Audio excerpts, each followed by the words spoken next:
Les 4 êtres vivants et les 24 vieillards font aussi partie de l'Église. Dans Apocalypse 5:8, ils se prosternent ensemble et chantent « Tu nous as rachetés pour Dieu par ton sang ». Ces 4 êtres vivants parlent des 4 grandes vertus du Seigneur Jésus-Christ, vertus que nous partageons lorsque nous nous plaçons sous son gouvernement. Le lion, Proverbe 30, 29, 30, est le plus fort des animaux. Il peut traverser une rivière, même si le courant est fort. Il n'est jamais emporté par le courant, il ne se laisse détourner ni par quelqu'un ni par quelque chose.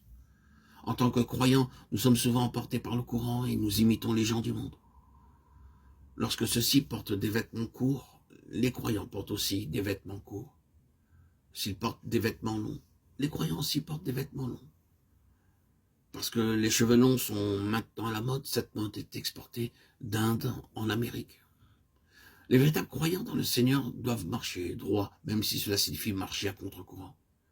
Ne laissez pas le monde vous entraîner. Certains suivent des prédicateurs, d'autres la mode. Le bœuf, Matthieu 11, 28, est utilisé pour labourer. Lorsqu'un bœuf faible est lié à un bœuf puissant, celui-ci tire la presque totalité de la charge. De la même manière, si je mets son joug sur moi, le Seigneur porte mon fardeau. L'homme, dans Hébreux 2,17, est un homme comme nous. Le Seigneur est devenu un homme comme nous. Il a été tenté comme nous. Un jour, je rentrais à la maison affamé et fatigué, je vis ces mots du côté de la chair. Il a été fait semblable à ses frères. Dieu me parla. Si j'ai faim, il eut faim. Si je suis fatigué, il fut fatigué. Je rentrais très joyeux et trouvais une nouvelle force dans cette révélation. Matthieu 4,1 le montre tenté et affamé. Il désire porter toutes mes faiblesses, comme cela est montré dans Hébreux 4,15. Car il est ému par le sentiment de mes infirmités. Aussi, nous pouvons venir hardiment au trône de grâce. Oui, Seigneur, j'ai commis une faute, j'ai menti. Pardonne-moi, s'il te plaît, je suis faible.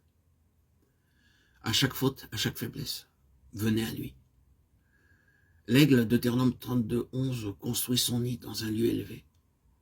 La mère apprend les jeunes à voler en secouant le nid, en les poussant dehors. Les petits oiseaux tombent, mais la mère vole sous eux et les porte sur ses ailes. C'est ainsi que Dieu fait. Il secoue nos nids et nos plans sont bouleversés, afin de nous apprendre à nous reposer sur lui.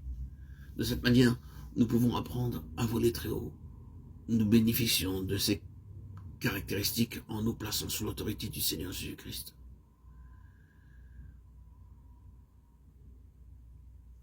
Les anciens, dans Apocalypse 4, 9, 10, sont les vainqueurs pleins de louanges. La caractéristique d'un vainqueur, c'est qu'il est rempli d'adoration. S'il n'y a pas d'adoration, il y a peu de croissance. Nous pouvons avoir un bon enseignement, mais s'il n'y a pas d'adoration, il n'y a pas de croissance. Les croyants simples adorent souvent le Seigneur avec des visages rayonnants. Au moment de l'adoration, les croyants instruits et possédant beaucoup de connaissances bibliques commencent à prier au lieu d'adorer. Nous disons aux croyants qu'il ne doit pas y avoir de prière ou de requête, mais seulement de l'adoration avant la fraction du pain. Car l'adoration nous fait croître